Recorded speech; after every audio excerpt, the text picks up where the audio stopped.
Today, I'm going to share with you 3 key things that I think are really important to consider when it comes to managing your weight. Now, if you've tried all the diets and you've done all the things, then maybe what I'm about to share with you you've heard before, but maybe you haven't, so please stay tuned to find out more. Now, my name is Leah. I'm a yoga teacher and macrobiotic cook, and I've been practicing yoga and macrobiotics for almost 30 years. And I've been experimenting with my body, with my weight for that period of time. I've had fluctuations in weight and different changes in lifestyle and activity levels throughout that period of time. So I'm really just speaking from my own experience here, and I want to share this with you so that you might glean some words of wisdom that might help you as well when it comes to this concept of managing our weight. So recently, a couple of my yoga students were asking about this. They're dealing with weight issues as they come later into their lives, around the sort of perimenopausal and menopausal age. And myself being in that category as well, I thought I would share some things that I understand about weight management and what have helped me in this process. So the first one is understanding energy in and energy out. Okay, so our body uses around about 2,500 calories per day.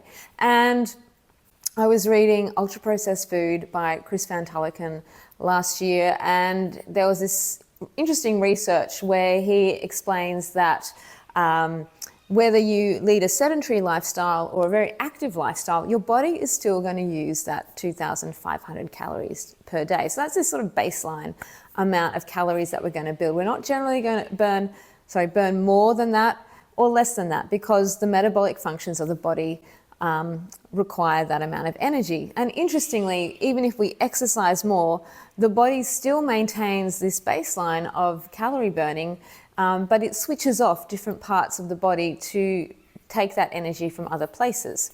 So, in actual fact, we don't necessarily even need to exercise to burn energy. However, exercising is a very important part of how we feel about ourselves, about improving our body functions as well. So it is an important thing to consider. But back to this idea of energy in and energy out. So we need this baseline around 2,500 calories per day. And what a lot of people don't realize is they're actually eating well over this amount. So if we put more energy in and we're only using so much, we're going to have leftover, and that leftover energy is going to be stored as fat in the body. Naturally, the body stores that fat so it can use it at a later time. So if you find you're putting on weight, then there's a good chance you're probably eating too much. Now, how much is too much? If you're not calorie counting, I've been through this process of counting calories and measuring meals and what have you over my lifetime, and it can be very annoying and time-consuming thing to do. But what is too much? Ideally, we want to be able to fit what we're eating into the cupped palms of our hands in a meal. So if you're eating off a really big plate and you would need 2 hands to hold that amount of food, then there's a good chance that you're eating too much, okay? But of course, not all food is created equal, and that's another thing to consider. So if you are concerned and you want to learn more about how much energy or how much food you're putting in, how much fuel you're putting into your body, then it might be worth just doing a few Google searches, maybe finding one of those online sort of calorie calculator type tools, and actually seeing how much it is that you're eating, typing in the types of food that you're having, like is it vegetable, is it grain, is it bread, is it meat, and how many calories does that meal actually have. You might be surprised. And it's not just the food we're eating, but it's also the drinks we're drinking. If you're drinking beverages that aren't water, then there's going to be calories in those drinks. And a lot of people go, well, I drink diet drinks, and well, okay, that's a whole another discussion. They may be low in calories, but they're still probably not good for you. So think about what you're also drinking, because if you're having tea or coffee, you might be having milk or sugar or honey or some other sweetener in there, and all those things are loaded with calories as well. So I don't want calories to be the big bad word here, but it's important to understand how many you are taking into your body and understanding that you have this baseline of around 2,500 calories that your body requires on a daily basis. If you're going over that, then the chances are you are going to be putting on weight. Okay, so the second thing I want to share about is this idea that carbohydrates, fats, and proteins are not created equally. And what do I mean? So when you go to the supermarket or the market, wherever you go to get your groceries, you don't go there and buy carbohydrates. You don't go there and buy protein, and you don't go there and necessarily buy fat.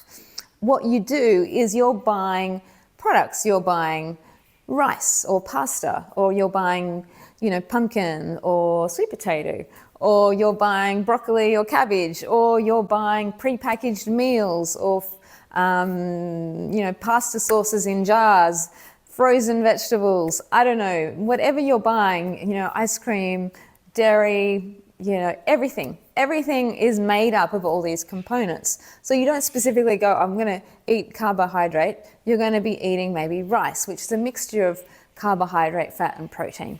And so it's important to understand that even though you're eating a variety of these things, they're not created equal, because packaged foods, processed foods, ultra-processed foods still contain carbohydrate, fat, and protein.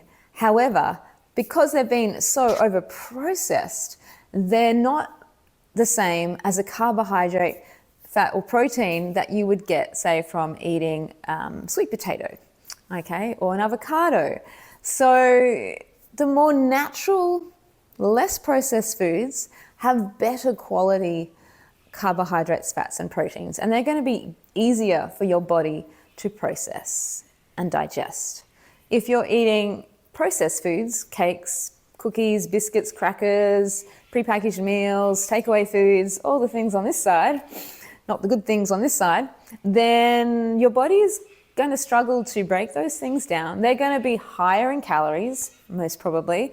They're going to have added salt, added sugar, added fats, and not very good quality fats either. And so that's actually going to be a burden on your body to break down.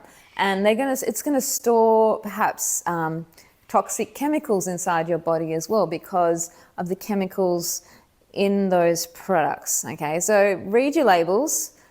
Try and avoid things with labels completely if you can. So the more whole foods, the more natural types of foods. Use good quality oils, extra virgin olive oil. I love using organic cold pressed sesame oil when I'm cooking. Olive oil is great in salad dressings, those sorts of things. Using those natural, less processed products, you're going to get better quality carbohydrates, better quality fat, and better quality protein, which is going to feed your body better, which means you're not going to be as hungry, because eating this processed food actually doesn't fill you up. It makes you more hungry, because you're not getting the whole food. You're not getting the bran. You're not getting the fiber. You're not getting the nutrient mixes that are so much more prevalent in these natural whole foods, okay? So processed foods, just steer away from them, okay? Not good. And so finding those better quality carbohydrates, better quality fats, better quality proteins, and you'll feel fuller longer, you'll feel more satiated, and it'll help improve the functioning of your digestive system as well. Okay, and so when it comes to weight management, like I said earlier, exercise may not necessarily increase the amount of calories you burn. However, exercise will improve your muscle tone, your function of your inner body systems, and it's also going to improve how you feel about yourself. Because a lot of the time, from my experience, when we don't look and feel good, we want to eat bad food. And that's my experience, and we don't care so much because we don't look good anyway, so what's the point?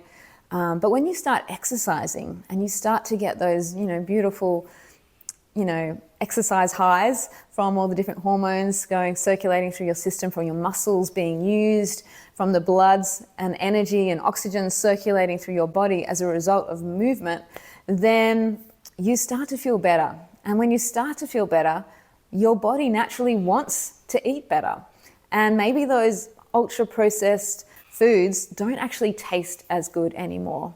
Now, if you find that you enjoy the tastes of those ultra processed foods, and even if you exercise heaps, you still want to eat the ice cream, you still want to eat the chocolate bars, you still want to eat all the bad stuff, go to McDonald's, etc. after a workout, then I really would say that you need to do a little more soul searching about what it is that is drawing you to that, okay?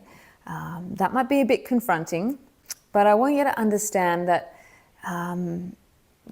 we're not that simple. We are psychologically influenced by our thoughts, by our feelings, by the people around us, by our childhood. There's all these things that we're carrying with us as we go throughout life. And if you're using food as a crutch to get you through the day, to make you feel better, then I really want to encourage you to look deeper into that. And maybe you don't have to. Maybe just doing that exercise will be enough to spurn you forwards and want to eat better and start to eat better. And your mindset might change. You might realize that by having those chocolate bars or ice creams or things that give you comfort, are actually just masking some inner childhood feelings. Maybe you're trying to, protect your inner child by having those things. Sorry, this is going well off track here, but I think it's important. I think it's important that we understand that our weight issues don't necessarily just stem from what we eat, okay?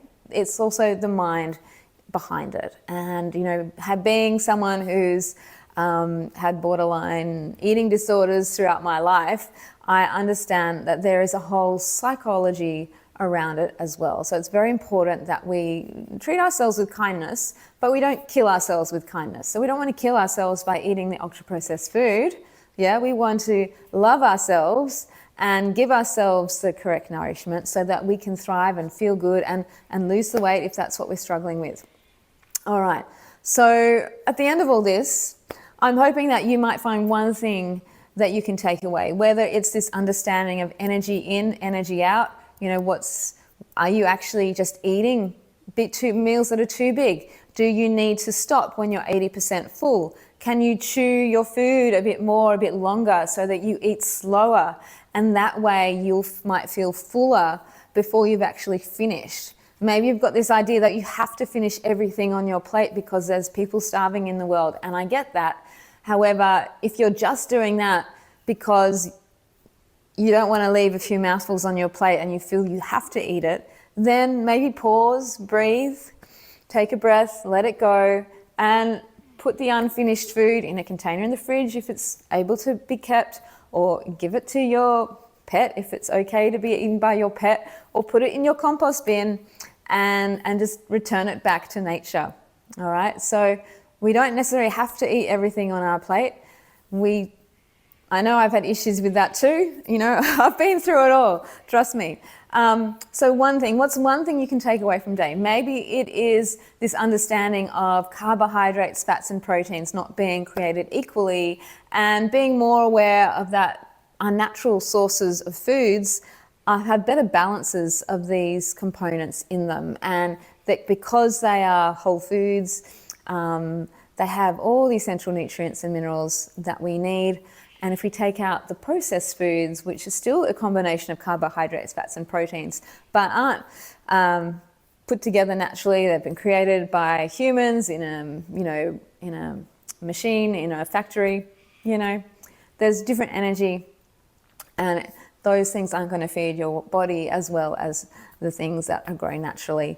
And then that last thing about exercise, although you don't need to exercise excessively to lose weight, however, exercising in and of itself is positive because it'll make you feel better. And the more exercise you do, the better you will feel. I'm not saying you have to exercise hours and hours every day.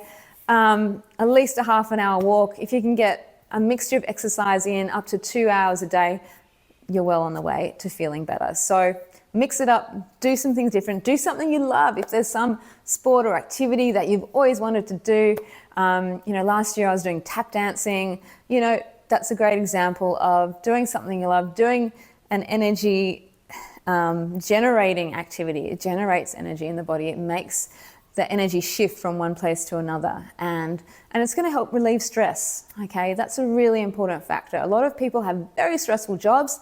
They're sitting in an office all day and they're not exercising, they're not breathing, they're not eating well. It's a recipe for disaster.